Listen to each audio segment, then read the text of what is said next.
ఆంధ్రప్రదేశ్లో 2 ప్రధాన పార్టీలు, ఒకటి అధికార వైఎస్ఆర్సీపీ, 2 ప్రధాన ప్రతిపక్షమైనటువంటి టీడీపీలు బీసీ ఓట్లపైన దృష్టి పెట్టాయి. అంటే బీసీ వర్గాల ఓట్లపైన దృష్టి పెట్టాయి. పరస్పరం పోటాపోటీగా బీసీ సదస్సులు నిర్వహిస్తున్నాయి. ఇప్పటికే వైఎస్ఆర్సీపీ సామాజిక సాధికార బస్సు యాత్ర పేరుతో దాదాపుగా 3 ప్రాంతాల్లో అనేకమైనటువంటి సభలు నిర్వహించింది. ఆ సభల్లో ప్రధానంగా తాము బలహీన వర్గాలకి, అంటే ఎస్సీ, ఎస్టీ, బీసీ, మైనార్టీ వర్గాలకి పెద్దపీట వేశామని చెప్పుకునేటువంటి ప్రయత్నాలు చేశారు. మరొక వైపు టీడీపీ తమది బీసీల కోసం పుట్టినటువంటి పార్టీ. ఎన్టీ రామారావు గారు బీసీల కోసం తెలుగుదేశం పార్టీని పెట్టారు.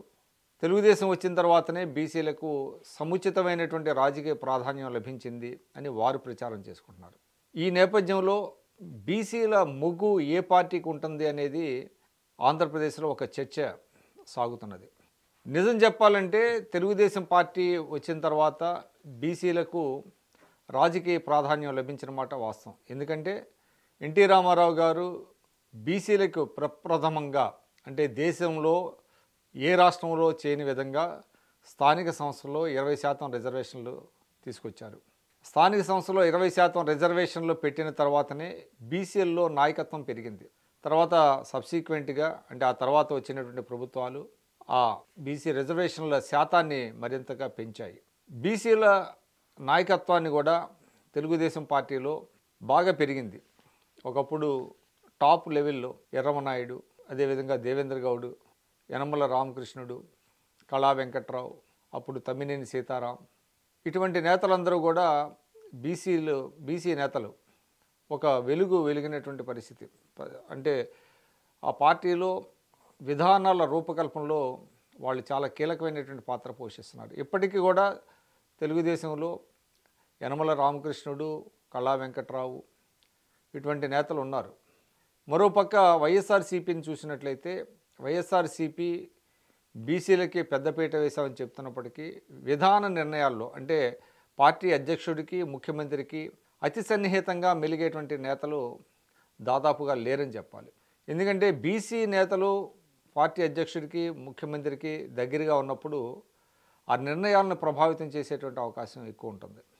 ఉదాహరణకి తెలుగుదేశంలో చంద్రబాబు నాయుడు గారికి సూచనలు, సలహాలు ఇవ్వడానికి యనమల రామకృష్ణుడు, అదేవిధంగా అచ్చెన్నాయుడు, ఇటువంటి బీసీ నేతలు ఉన్నారు.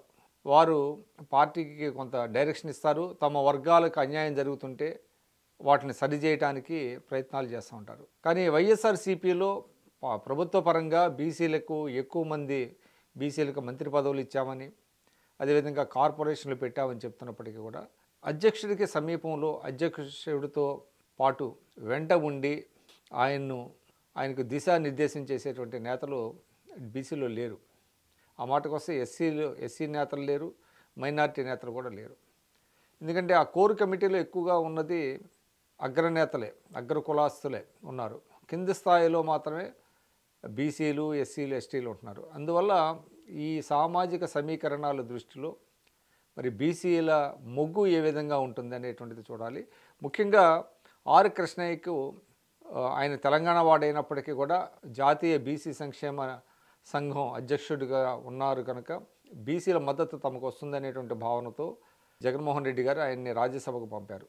కానీ అదేవిధంగా మరొక బీసీ అని కూడా రాజ్యసభకు పంపారు, మస్తాన్ రావుని, నెల్లూరు జిల్లాకు చెందినటువంటి మస్తాన్ రావు. కానీ వైఎస్ఆర్సీపీ నేతలు చెప్తుంది ఏంటంటే చంద్రబాబు నాయుడు గారు తన హయాంలో ఒక్క బీసీని కూడా రాజ్యసభకు పంపలేదు అని మాట్లాడుతున్నారు. కానీ అందులో వాస్తవం లేదు. చంద్రబాబు నాయుడు గారు కూడా బీసీలను చాలామందిని రాజ్యసభకు పంపించారు. పదే వైఎస్ఆర్సీపీ వాళ్ళు చెప్తున్నారు. కానీ ఎందుకంటే ఆయన ముఖ్యమంత్రి అయిన తర్వాతనే రుమాండ్ల రామచంద్రయ్య, అల్లాడి రాజకుమార్, శ్రీరామచంద్రయ్య, జయప్రద, అదేవిధంగా దేవేంద్ర గౌడ్, తర్వాత వరంగల్కి చెందినటువంటి మహిళ, ఆమె వరంగల్ మేయర్గా కూడా పనిచేశారు, గుండు సుధారాణి, వీళ్ళందరినీ కూడా రాజ్యసభ పంపించారు. అందులో అల్లాడి రాజకుమార్ని 2 పర్యాయాలు, రామచంద్రయ్యని 2 పర్యాయాలు, అదేవిధంగా కళా వెంకట్రావుని కూడా 2 పర్యాయాలు రాజ్యసభకు నామినేట్ చేశారు. కనుక వాళ్ళు ఏదైతే చెప్తున్నారో అందులో కొంత వాస్తవాలు లేవు. కానీ ఇప్పుడు ప్రశ్న ఏంటంటే బీసీలు ఎటు మొగ్గు చూపుతారు? ప్రస్తుతం జగన్మోహన్ రెడ్డి గారు చాలా నియోజకవర్గాల్లో అభ్యర్థులు మారుస్తున్నారు. అగ్ర కులస్తులను కొంతమందిని పక్కన పెట్టి బీసీలకు పెద్దపీట వేస్తున్నారని వారు చెప్తున్నారు. చంద్రబాబు నాయుడు గారు కూడా బీసీలకి ఈసారి మరింత ప్రాధాన్యం పెంచేటువంటి అవకాశం ఉంది. మొత్తం మీద బీసీలకి ఆ రెండు పార్టీల్లో గుర్తింపు రావడం అనేటువంటిది ఆహ్వానించదగింది. కారణాలు ఏవైనప్పటికీ కూడా బీసీలకి అత్యధిక శాతంగా ఉన్న బీసీలకు ప్రాధాన్యం లభించాలి. ఆ విధంగా ఇప్పుడు పోటాపోటీగా రెండు పార్టీలు కూడా బీసీలకు ప్రాధాన్యం కల్పించేటువంటి అనివార్యత ఆ రెండు పార్టీలకు ఏర్పడింది. అయితే బీసీ ఓటర్లు మొగ్గు ఎటువైపు ఉంటుందనేటువంటిది మాత్రమే ప్రశ్నార్థకం. అది రానున్న రోజుల్లో తెలుస్తుంది.